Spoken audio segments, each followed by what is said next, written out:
صحیح بخاری حدیث نمبر 2272۔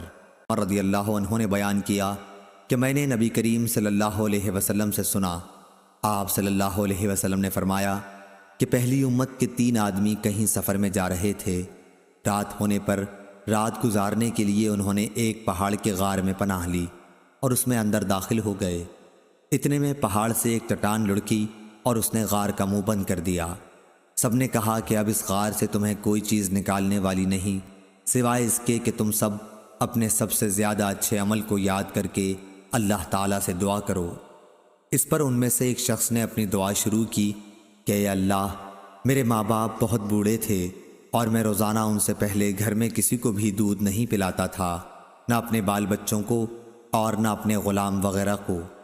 ایک دن مجھے ایک چیز کی تلاش میں رات ہو گئی اور جب میں گھر واپس ہوا تو وہ میرے ماں باپ سو چکے تھے۔ پھر میں نے ان کے لیے شام کا دودھ نکالا، جب ان کے پاس لایا تو وہ سوئے ہوئے تھے۔ مجھے یہ بات ہرگز اچھی معلوم نہیں ہوئی کہ ان سے پہلے اپنے بال بچوں یا اپنے کسی غلام کو دودھ پلاؤں، اس لیے میں ان کے سرہانے کھڑا رہا۔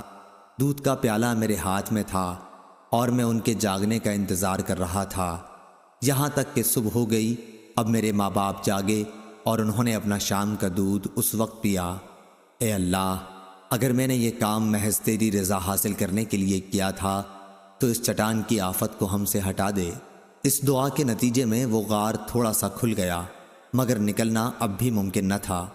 رسول کریم صلی اللہ علیہ وسلم نے فرمایا کہ پھر دوسرے نے دعا کی، اے اللہ، میرے چچا کی ایک لڑکی تھی جو سب سے زیادہ مجھے محبوب تھی۔ میں نے اس کے ساتھ برا کام کرنا چاہا لیکن اس نے نہ مانا۔ اسی زمانے میں 1 سال قحط پڑا تو وہ میرے پاس آئی۔ میں نے اسے 120 دینار اس شرط پر دیے کہ وہ خلوت میں مجھ سے برا کام کرائے، چنانچہ وہ راضی ہو گئی۔ اب میں اس پر قابو پا چکا تھا، لیکن اس نے کہا کہ تمہارے لیے میں جائز نہیں کرتی کہ اس مہر کو تم حق کے بغیر توڑو۔ یہ سن کر میں اپنے برے ارادے سے باز آ گیا اور وہاں سے چلا آیا، حالانکہ وہ مجھے سب سے بڑھ کر محبوب تھی، اور میں نے اپنا دیا ہوا سونا بھی واپس نہیں لیا۔ اے اللہ، اگر یہ کام میں نے صرف تیری رضا کے لیے کیا تھا تو ہماری اس مصیبت کو دور کر دے۔ چنانچہ چٹان ذرا سی اور کھسکی، لیکن اب بھی اس سے باہر نہیں نکلا جا سکتا تھا۔ نبی کریم صلی اللہ علیہ وسلم نے فرمایا، اور تیسرے شخص نے دعا کی، اے اللہ، میں نے چند مزدور کیے تھے، پھر سب کو ان کی مزدوری پوری دے دی، مگر ایک مزدور ایسا نکلا کہ وہ اپنی مزدوری ہی چھوڑ گیا۔ میں نے اس کی مزدوری کو کاروبار میں لگا دیا اور بہت کچھ نفع حاصل ہو گیا۔ پھر کچھ دنوں کے بعد